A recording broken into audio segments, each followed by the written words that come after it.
One of the hottest topics around the NHL as of late has been the offer sheet for restricted free agents. In today's video, I want to take a look at the long history of the offer sheet. There's some pretty big names in NHL history that have signed offer sheets that you may not even be aware of, including guys like Sergei Fedorov, Joe Sakic, and even Teemus. Selanne. We dive into the history coming up next.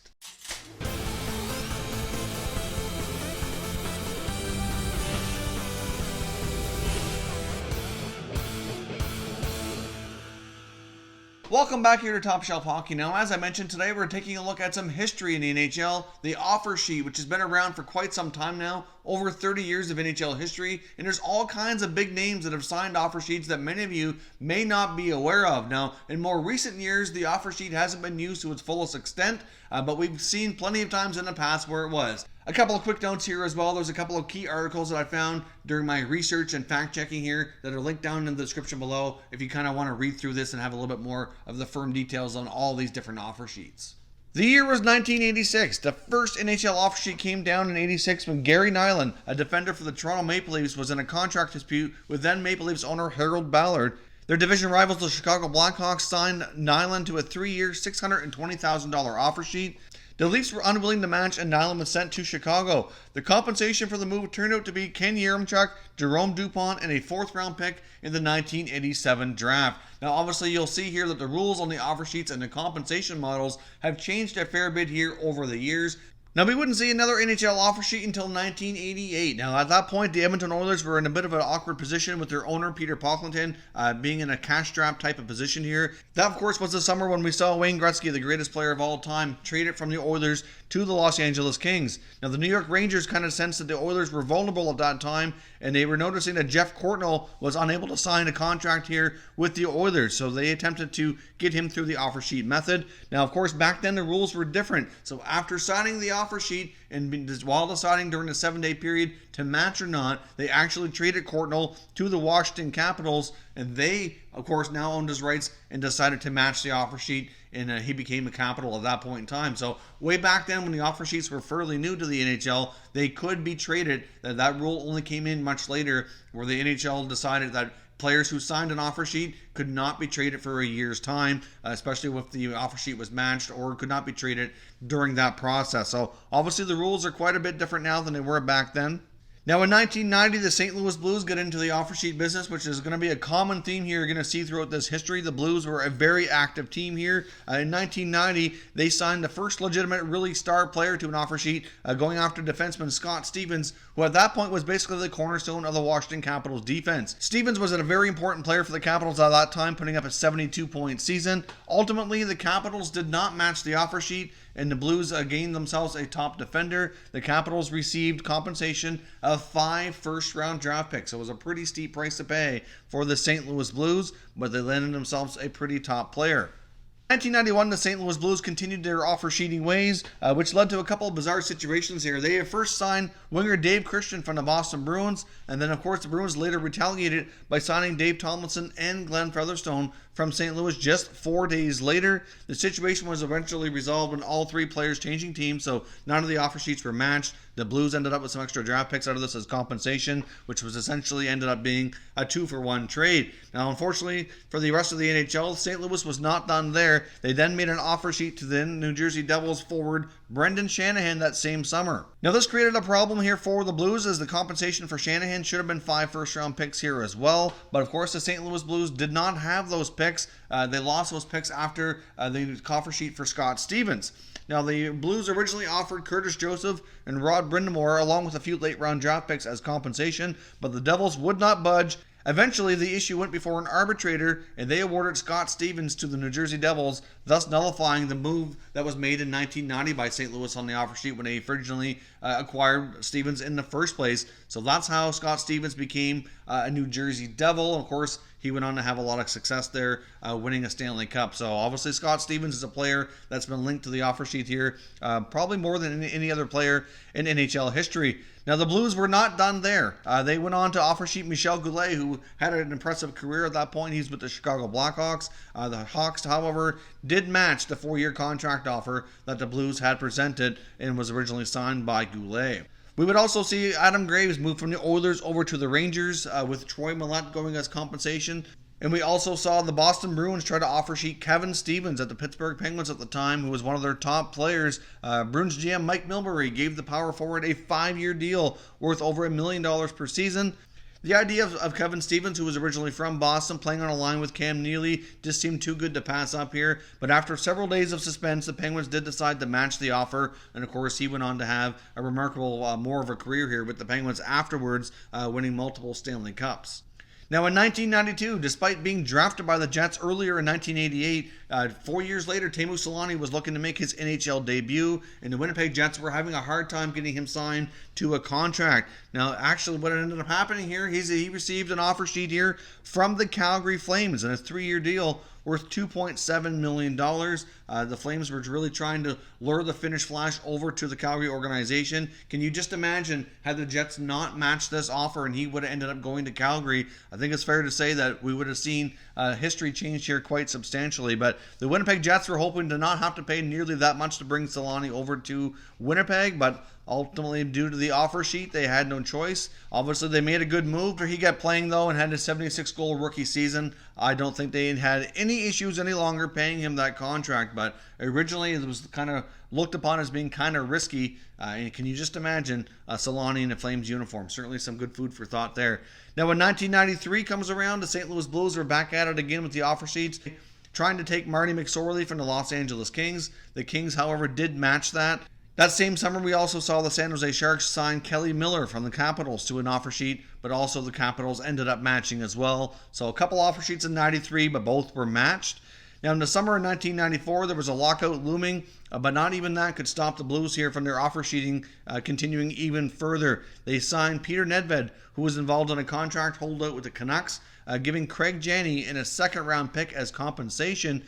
Now, the Vancouver Canucks ended up trading Janney back to the St. Louis Blues for a different package of players there. Now, the St. Louis Blues were not done in 1994. They ended up trying to go after Scott Stevens here yet again, trying to get him back from New Jersey. They signed him to another offer sheet here. The New Jersey Devils did decide to match after all here and keep Stevens in the fold, and of course went on to win the Stanley Cup in 1995. Now, of course, again, you're going to notice another pattern here. The Blues are by far the most active team when it comes to offer sheets in NHL history here. In 1995, they would sign Shane Corson to an offer sheet from the Edmonton Oilers. The Oilers declined the match and received 2 first-round picks as compensation. Now, the Oilers would then trade those 2 first-rounders back to the Blues in exchange for Curtis Joseph and Mike Greer. At this point, the Blues' Ron Caron, who was the GM at the time, really tried to use the offer sheet to really build them into a Stanley Cup contender, but really it did not work out. Obviously, as we've seen, the Blues just recently won their first Stanley Cup here in 2019, and really for most of the years that they were really using the offer sheet as a tool to kind of build themselves into a contender, were really kind of a middle-of-the-road type of team here at best. Next up, we saw the very first front-loaded deal came from the Chicago Blackhawks when they made a 5-year, $17 million offer sheet on Keith Tkachuk, then of the Winnipeg Jets. Now, of course, at that point, it was well known that the Jets were having financial problems. They were not far away from being relocated down to Arizona. Ultimately, though, the Winnipeg Jets did match the offer to keep Keith Tkachuk with the organization. Now, of course, the thought of Chicago acquiring Tkachuk to play with Jeremy Roenick seemed like an unstoppable combination. Of course, they both were a power forward type of players. Of course, it did not work out, and the Jets kept Tkachuk. As I said, though, the irony within this is that the Jets ended up relocating to Arizona not long after, and Jeremy Roenick ended up being traded to then the Phoenix Coyotes, where he would end up playing with Tkachuk, but not with Chicago, of course. In Roenick's first season playing with the Coyotes and Tkachuk, he would help Keith Tkachuk lead the league in goals with 52 in the 96-97 season. Meanwhile, the Blackhawks would just win one more playoff round over the next 14 years. So the trading of Jeremy Roenick really signaled a new era with the Blackhawks, where things were going through a lot of dark times and really remained that way until they got players like Jonathan Toews and Patrick Kane here in the fold.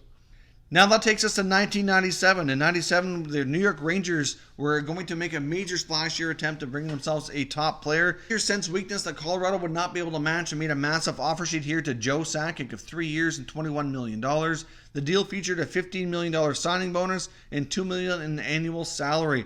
The Avalanche were playing in the outdated McNichols Arena at the time, and they were waiting for the new Pepsi Center to be built. Revenues for the team were low because of the arena, and the Rangers thought the Avalanche would have a tough time coming up with such a big payout up front. The Avalanche were able to make it work and kept their longtime captain by matching the offer sheet, but obviously that would have been huge. Can you imagine Joe Sakic, who played his entire career for the Nordiques Avalanche organization, of course helped them win the Stanley Cup here on multiple occasions as well, and to this day now works for the team as their general manager. Can you imagine had he ended up in the Big Apple, the New York Rangers? That very well could have changed a lot of history, and we very well could have not seen the Avalanche win the Stanley Cup not too long after.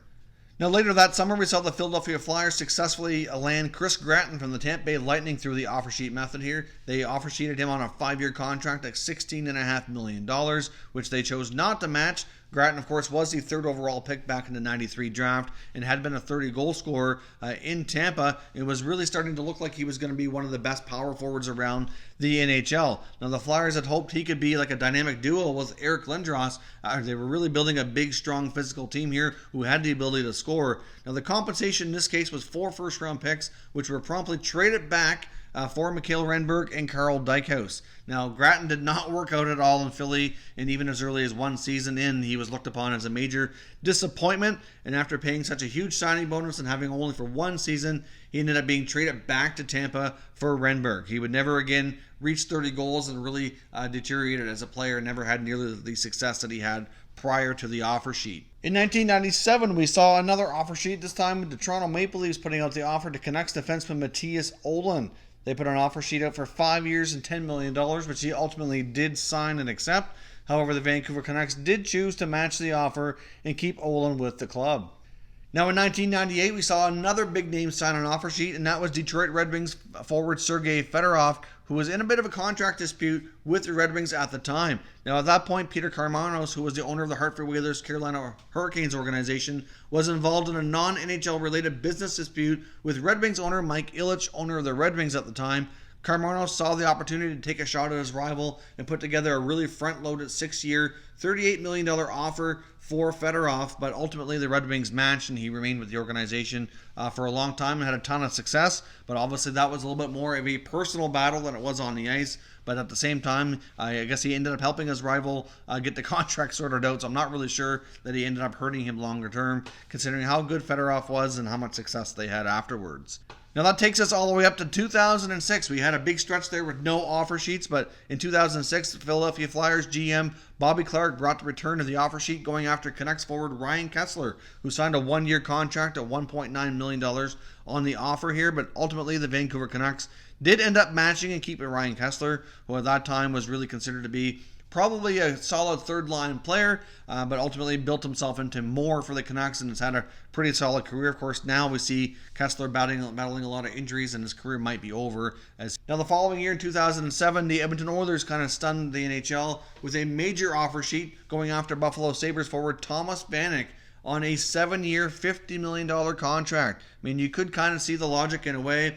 They had recently lost Chris Pronger, and they were really desperate to reestablish themselves as a place for, big-time players to come and play again, as they obviously had many top players in the past, leading up to a lot of success, but we're kind of going through a tougher time. Meanwhile, that same year, the Buffalo Sabres had already lost co-captains Chris Drury and Danny Briere to free agency and were pretty much in a situation where they could not afford to lose another player. So ultimately, they did match this massive contract offer to Thomas Vanek, which ended up sticking to Buffalo Sabres with a huge contract. And really, for the most part, Vanek did have a lot of productive years, but as time went on, certainly was not as favorable near the end of that contract as it was early on. But you could probably make an argument that he may not have really ever been worth quite that much money, but he did have a lot of productive years in Buffalo. Of course, that summer, the Edmonton Oilers, after not landing Thomas Vanek, decided to make another run at this, and they went after Anaheim Ducks forward Dustin Penner of the then Stanley Cup champion Anaheim Ducks and offered him a contract of 5 years, $21.5 million. You probably heard of the history between Brian Burke and Kevin Lowe, who had a very public dispute over this.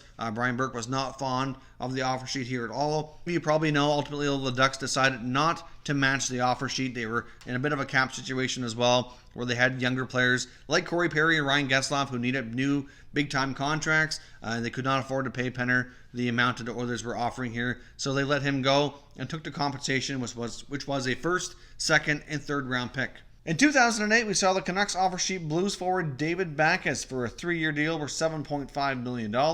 Ultimately, the St. Louis Blues did decide to match the offer. Of course, Backes became their captain, was a pretty productive player there for many years before moving on. Later that summer, we also saw the Blues retaliate basically against the Canucks, offer sheeting Canuck forward Steve Bernier to a one-year deal at $2.5 million, which ultimately the Canucks decided to match. So they both offer sheeted each other's players, but neither player ended up changing teams. Both offers ended up being matched in those cases, and nobody ended up changing teams over it. But as you can see, there have been times when we've seen retaliatory moves against a team for putting an offer sheet against their own player. That takes us to 2010 when we next seen an offer sheet. The Chicago Blackhawks were coming off a Stanley Cup run and were certainly in a position with the salary cap where they had to make some tough decisions and could not afford to keep everybody. The San Jose Sharks decided to pounce here on making a 4-year, $14 million offer on RFA defenseman NIKLAS HJALMARSSON.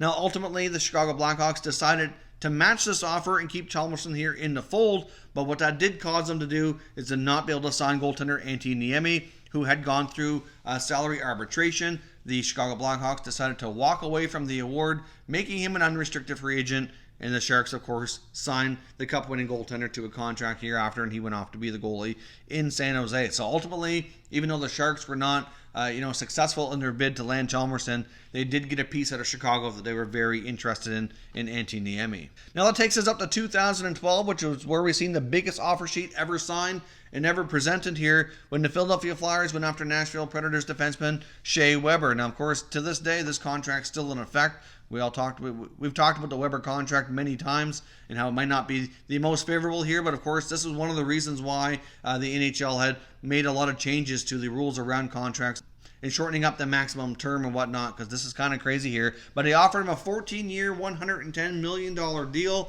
which was packed with signing bonuses and loaded up front money, which was just too much for Shea Weber to turn down here. Ultimately, many people think that David Poile realized at that point, even when they decided to match the offer, that he would ultimately end up trading Shea Weber at some point. I do think a lot of teams do kind of take it to heart when their players sign offer sheets with other teams, because they feel like they don't really want to be there as much as they may have thought. But obviously at that point in time, things were a lot different for the Nashville Predators. Many people thought, because of the smaller market, and at that time they just didn't have the fan support that they have here today, that they may not be able to match. But they found a way to come up with the money and keep Shea Weber there at the time. Of course, they had just lost Ryan Suter, who signed that massive contract with the Minnesota Wild as an unrestricted free agent, and they really couldn't afford to lose Weber as well. Obviously, he played a big role there with that team for a long time. They made the tough choice at the time to keep Shea Weber in the fold, but ultimately I can understand their decision there. Now that takes us up to 2013, where we saw the next offer sheet, the Calgary Flames trying to land themselves Ryan O'Reilly from the Colorado Avalanche, who was in a bit of a contract dispute here with the Avalanche. The offer sheet was for $10 million over 2 years. At that point, O'Reilly was a 22-year-old center, a really big-time up-and-coming two-way guy. As we've seen today, Ryan O'Reilly is an award-winning Stanley Cup champion at this point after having an awesome year with the St. Louis Blues. I've been a fan of his the entire time he's been in the league, and really, I can understand Calgary's desire to land him. He would have been a terrific addition to that club, and had that gone through here and the Avalanche not matched, again, you mentioned history kind of being a little bit different here, things could have changed quite substantially for both franchises. It had been reported before the offer sheet was presented that the contract negotiations were not going well and were becoming quite contentious between both sides. So when the Flames swooped in here, O'Reilly was happy to sign the offer. Unfortunately for the Flames, though, it didn't take the Avalanche very long to respond. In a matter of mere hours, they had announced that they were going to be matching the offer sheet. The next day, Sportsnet insider Chris Johnson really informed people that the Flames nearly made themselves a huge mistake. Because Ryan O'Reilly had been playing in Europe during the season, during his contract dispute, he would have to clear waivers before signing with a new team, which meant the Flames could have given up 2 draft picks, signed the player, put him through waivers, and ultimately lost him for nothing. So at the same time, they're probably thankful after realizing this that the Avalanche matched the offer and that did not go through, because they could have ended up giving up these picks for absolutely nothing, and it's really hard to say where Ryan O'Reilly would have ended up, but it's an important detail there that I think the Flames missed out on. Of course, that takes us up here till present time, where we saw the Montreal Canadiens offer sheet